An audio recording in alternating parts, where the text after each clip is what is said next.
Bienvenidos a este programa de la Iglesia Vida Plena Internacional. Muchísimas gracias por siempre estar allí conectados con nosotros a través de tu televisor, a través de tu YouTube o de tu red social.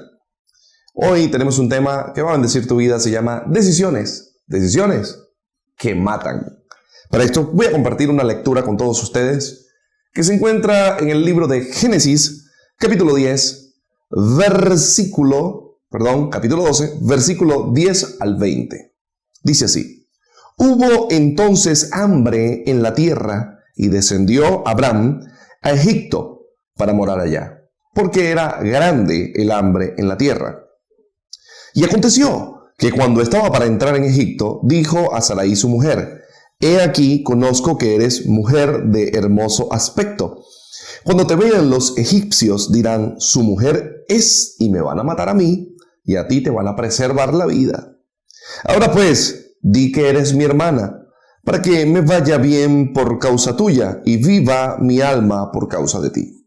Aconteció que cuando entró Abraham en Egipto, los egipcios vieron a la mujer que era hermosa en gran manera. Y también la vieron los príncipes de Faraón, y la alabaron delante de él, y fue llevada la mujer a casa de Faraón. E hizo bien a Abraham por causa de ella, y él tuvo ovejas, vacas, asnos, siervos, criadas, asnas y camellos. Mas Jehová hirió a Faraón y a su casa con grandes plagas por causa de Sarai, la mujer de Abraham. Entonces llamó Faraón a Abraham y le dijo: ¿Qué es esto que has hecho conmigo? ¿Por qué no me declaraste que era tu mujer? ¿Por qué dijiste: es mi hermana, poniéndome en ocasión de tomarla para mí por mujer? Ahora, pues, he aquí tu mujer, tómala y vete de aquí. Entonces Faraón dio orden a su gente acerca de Abraham, y le acompañaron, y a su mujer con todo lo que tenía fuera de Egipto. Decisiones que matan. Este tema es un tema bien interesante que quiero compartir con ustedes y que sé que va a ser de extremada bendición, porque para comenzar este tema quiero decir que Abraham, como todos nosotros, hace más de 4.000 años atrás, vivió lo que se llama una crisis global. Según entiendo, se presentó una situación a nivel, por decirlo, global, es decir, lo que estaba habitado para ese momento, en donde hubo gran hambre en la tierra. No sabemos si fue a razón de una sequía, no sabemos si fue por una plaga, no sabemos las circunstancias, pero lo que sí sabemos es que hubo una situación económica. Recuerden que la economía de los tiempos antiguos tenía que ver con el trueque, justamente con la producción que venía directamente de la tierra, a uno de los sectores que hoy por hoy en nuestros países le llaman sector primario o sector agrícola. Es así entonces que esa crisis afectó la vida no solamente de Abraham, sino de muchas personas. Egipto, para esa época, ya era, es decir, hace 4.000 años atrás, ya era un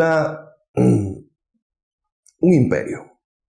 Un imperio no solamente a través de su cultura, sino también a través de sus finanzas. Un imperio económico.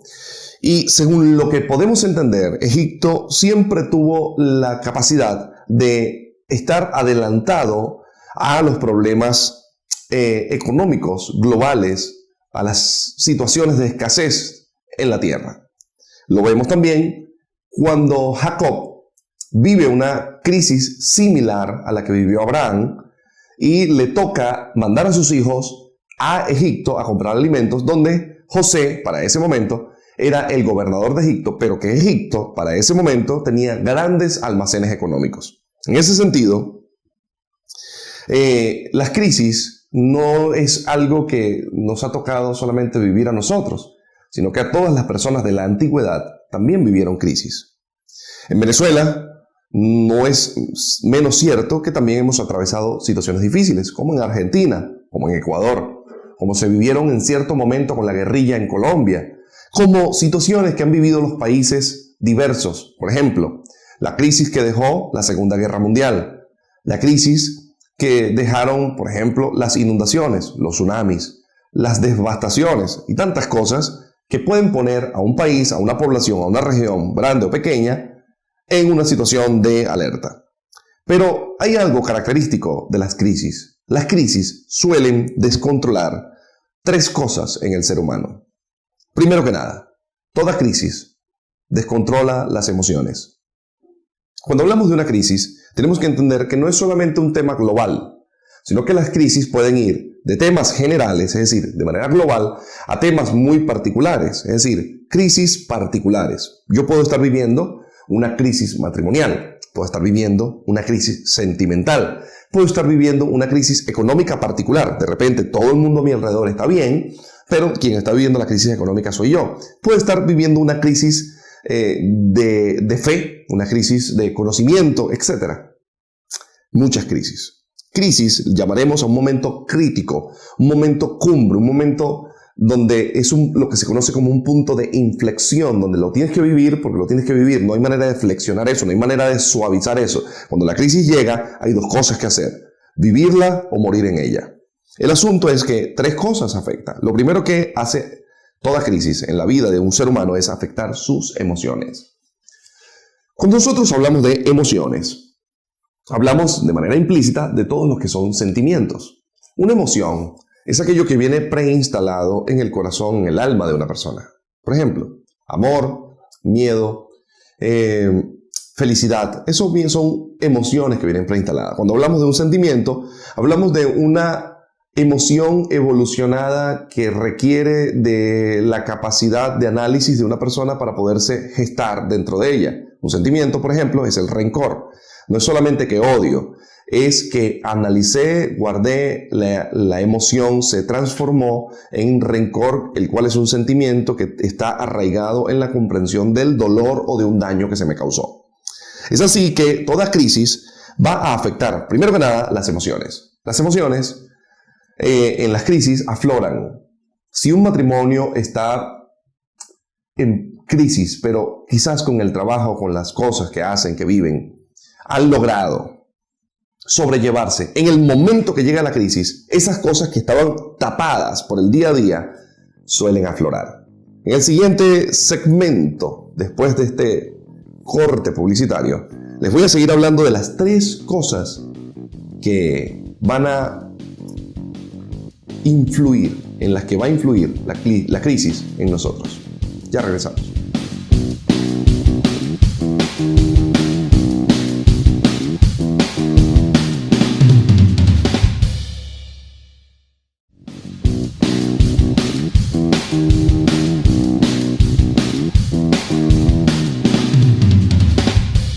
Continuamos en este programa de la Iglesia Vida Plena Internacional y de verdad estamos pasándola súper bien acá. Y quiero continuar diciéndoles que hay decisiones que matan. Abraham cayó en una crisis económica, no había alimentos. Y eso lo llevó a moverse de algo. Abraham tenía un llamado poderoso. Ese llamado poderoso que Dios le hizo a Abraham, justamente era que Dios le había dado una tierra para él y para su familia, que es la tierra donde hoy está establecido el pueblo de Israel. Sin embargo, cuando se manifestó la crisis, emocionalmente Abraham fue movido a un paso incorrecto. Dios nunca le dijo a Abraham, vete para Egipto a buscar comida. Más Abraham, quizás afectada a sus emociones, decidió resolver la situación por sus propios medios. Y está bien, creo que todos nosotros debemos de alguna forma tomar ciertas decisiones. Pero hay decisiones que matan. Pregúntenle a Abraham. Se va para Egipto, emocionalmente herido por la situación que está pasando, y cuando llega allá, era la costumbre, de por sí, hay un escrito que se consiguió cerca del 1700, en donde se explica que los egipcios, más o menos en la época de Abraham, tenían la costumbre de que las mujeres extranjeras que visitaban Egipto eran tenidas con mucha... eran pretendidas de una manera muy imperante. El asunto, entonces, es que Abraham se va para Egipto y para poder ingresar tiene que hacer que su esposa mienta, diciendo, di que eres mi hermana, no sea que a mí me maten para quedarse contigo. Esa mentira le costó a Abraham el hecho de que Egipto comenzara a vivir una serie de plagas, específicamente Faraón y su familia. Faraón se da cuenta de que Abraham le mintió, lo interpela, lo confronta y le dice, caramba, casi me matas. Es más, Abraham, pudo haber muerto por mano de Faraón por esa mentira, porque puso en riesgo la integridad de Faraón y la de la familia de Faraón. Sin embargo, la misericordia de Dios alcanzó a Abraham y no le permitió que muriese. Pero más allá de todo esto, Abraham tuvo que devolverse del lugar que había salido, justamente porque fue una decisión que casi lo mata. La crisis, por ejemplo, en Venezuela, despertó tantas cosas en las personas que sus emociones comenzaron a descontrolarse. Empezaron a mirar noticias, a enfermarse, a llenarse de ansiedad, a perder la esperanza y comenzaron a moverse. Personas que de repente estuvieron aquí, allá, fueron al otro país, vinieron, buscaron y al final tuvieron que regresar a Venezuela. Y no estoy diciendo a manera de burla ni a manera de chocancia. Estoy diciendo que a veces nos dejamos mover por nuestras emociones y al final nos damos cuenta que fue una mala decisión. Es importante que usted entienda que hay decisiones en la vida que son neurálgicas y que pueden afectar para siempre la integridad de tu familia. Caso de Abraham. Dos cosas pudieron haber pasado. Que la mujer de Abraham quedara cautiva para siempre en las manos de un egipcio o que Abraham lo mataran en Egipto por quedarse con su mujer. Otra de las cosas que va a afectar la crisis directamente es, por supuesto, me tocan las emociones. La segunda cosa que va a tocar es mis decisiones. Las crisis pueden hacer que yo tome la mejor decisión de mi vida o pueden hacer que tome la peor decisión de mi vida. Por eso es importante que cuando usted se encuentre en momentos de crisis, usted sepa evaluarse de que no está tomando una decisión netamente emocional que pudiera llevarlo a una desgracia. La tercera cosa que va a afectar la crisis en usted es el futuro. Obviamente, si mis emociones se tuercen, se dañan, si mis decisiones se truncan o se desvían del lado correcto, por supuesto que yo voy a tener un efecto en el futuro. Yo quiero que usted entienda que su futuro depende de lo que usted está haciendo ahora. Hay gente que no entiende que el futuro es una ley física. Usted hace algo, usted recibe algo producto de lo que hizo. A esto le llamaremos una causa y un efecto. Lo hago bien, sale bien. Lo hago mal, probablemente salga mal. Ahora, en este sentido, una crisis me va a llevar a una destrucción de mi futuro o me va a llevar al éxito en el futuro. Es interesante porque Abraham va a Egipto y Egipto representa todo lo que es retroceder. Dios nunca le dijo a Abraham, anda para Egipto. Abraham, en medio de la crisis, toma la decisión de salir corriendo para Egipto para resolver su problema económico. ¿Cuántas personas no los ha visto usted perder casa, carros, negocios, por malas decisiones, por momentos críticos? ¿Cuántas personas de pronto no conoce usted que en un momento de crisis familiar o matrimonial han perdido todo? No solamente eso, sino que han perdido hasta su propia vida. Porque Egipto representa cualquier retroceso que usted, en sentido negativo, que usted va a tener en su vida. Es importante que en medio de la crisis usted no vuelva al Egipto que dejó atrás. Egipto va a representar para ti lo que fuiste, lo que superaste, lo que dejaste atrás. Y es como personas que sucedió, por ejemplo, en Venezuela, los niños tuvieron un retroceso muy fuerte en el tema del COVID. Cuando vino el momento donde tenían que estar en casa y la suspensión de las clases, muchos niños, inclusive adolescentes, perdieron capacidades en su forma de estudio. ¿Por qué? Porque perdieron el ritmo, hubo un retroceso. Es como un Egipto. Las crisis generan retrocesos en las personas. Retrocesos en la economía, retrocesos en la salud, retrocesos en las relaciones matrimoniales, interpersonales, una cantidad de cosas que van en retroceso en medio de la crisis. Pero no solamente eso, hay tres cosas graves que se arriesgan en los momentos de crisis. Y esto quiero que usted lo anote, quiero que usted vaya haciendo memoria de estas cosas que le voy a citar, porque la primera de ellas es que toda persona que atraviesa una crisis tiene tendencia a arriesgar, primero que nada, su familia. Les recuerdo algo. ¿Cuántas familias en Venezuela no se separaron en medio de la crisis? ¿Cuántos niños se quedaron en Venezuela sin papá? ¿Cuántos niños se quedaron en Venezuela sin su mamá? Pero no hablemos de Venezuela. Hablemos también de otros países. En Siria, con la situación que ocurrió.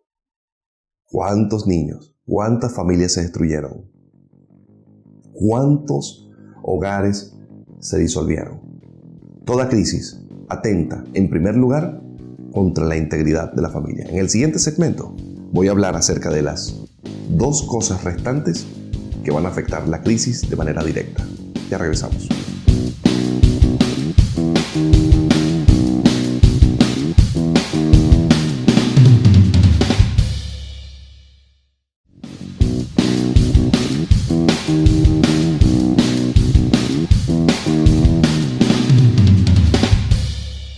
Y continuamos en este programa de la Iglesia Vida Plena Internacional. Hoy estamos hablando acerca de decisiones que matan. Y hoy vemos cómo Abraham, en medio de la crisis, decidió ir a Egipto y casi le cuesta la vida. No solamente casi le cuesta su vida, sino que casi pierde al amor de su vida.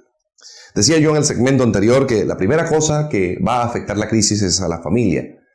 Porque la familia es un núcleo que, a pesar de que es un núcleo fuerte y unido por lazos espirituales y genéticos, también al mismo tiempo es vulnerable y delicado, es débil. En este sentido, la familia es lo primero que se arriesga en plena crisis. Lo siguiente que va a afectar la crisis de manera directa es la integridad moral. Cuando hay crisis, hay personas que dicen por vía de la desesperación, si yo tengo que robar, robo. Si tengo que matar, mato.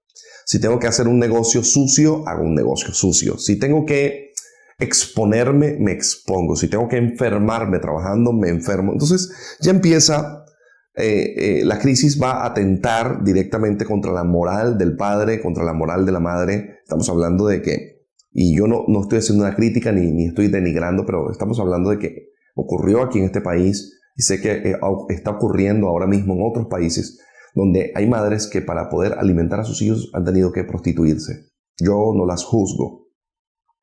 Ni quiero que esto se entienda en ninguna manera como un señalamiento de mi parte, sino que más bien entiendo que toda crisis va a generar una respuesta y cuando no consigo una solución pronta, puedo atentar directamente contra mi moral. Yo recuerdo un joven que en plena crisis económica habló conmigo y me decía que él estaba negociando y estaba dispuesto a vender uno de sus riñones para poder costear su vida.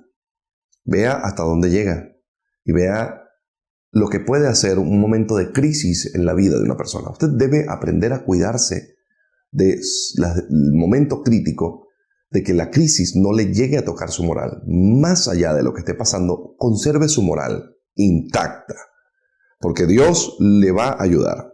Otra de las cosas, y la tercera, que afecta a la crisis es su vida. Hay gente que la vida le cambia por completo. De estar felices a estar todo el día lamentándose y amargados. De estar plenos y llenos a estar vacíos y escasos en todo. Esto es poderoso porque ¿a cuánta gente no le cambia la vida en los momentos de crisis? Recuerdo cuando hubo estos tsunamis recientes, cómo vidas enteras fueron cambiadas de la noche a la mañana. Hay gente que me ha dicho, pastor, uno en un momento de crisis ni cuenta se da cuando le cambia la vida. A los venezolanos nos cambió la vida. Estoy seguro que a la gente en Siria le cambió la vida. A la gente en muchos lugares del país le cambió la vida en el momento de la crisis. Pero los venezolanos, y esto que vaya este mensaje para el mundo, hemos demostrado tener una capacidad impresionante para manejar los momentos de crisis. Hemos soportado cualquier cantidad de cosas, desde eventos naturales hasta eventos causados por el hombre. Y de todas estas cosas, a pesar de que nuestra vida fue afectada, pudimos salir victoriosos. Voy a cerrar con esto.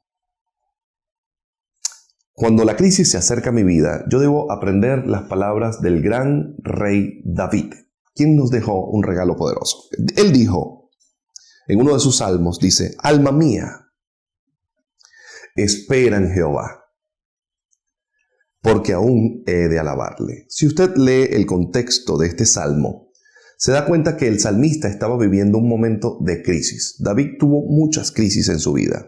Una de ellas cuando el rey Saúl lo buscaba para matarlo. Otra de ellas cuando cometió un error grave y comenzó una mortandad en el pueblo de Israel. Otra de ellas fue cuando se enfrentó a Goliat. Otra de las crisis fue cuando casi David muere en una guerra, casi lo asesinan. Otra de las crisis de David fue justamente el momento de su muerte cuando se debatían sus dos hijos para estar en el trono. Y así sucesivamente David tuvo muchos momentos de crisis, pero este hombre en uno de los salmos dice: alma mía, espera a Jehová. ¿Sabe lo más difícil en medio de la crisis? Poder aquietar el alma suya, sus emociones, sus sentimientos, las sensaciones, la preocupación, las decisiones, el futuro, la familia y su integridad moral. Decirle al alma: alma mía, no tienes por qué robar. Alma mía, no tienes por qué volverte loco. Alma mía, no tienes por qué desesperarte. Espera en Jehová, porque aún hay que alabar a Dios. Lo siguiente que nos regala el salmista David es que hay un salmo donde dice: tranquilo y confiado está mi corazón. ¿Sabe? Debemos aquietar nuestro corazón. Sé que usted de pronto estará por dentro convulsionado. Sé que de pronto hay algo que no lo deja dormir. Pero yo le voy a dar una recomendación como pastor y como amigo. Por más que se preocupe, por más que piense en ello, por más que le dé vueltas en su cabeza, no lo va a resolver. Hay una sola persona que lo va a ayudar con todo esto. Y aunque parezca tonto de mi parte decírselo, es mi deber decírselo. Dios es real y está esperando que converses con Él y que te apoyes en Él. No sientas que no te escucha. Si no escuchas su voz, recuerda que probablemente que tu alma todavía esté dormida y no esté lista para escuchar la voz de Dios. Pero aún a pesar de eso, no quiere decir que Dios no te escuche en el momento de crisis. No te muevas para Egipto.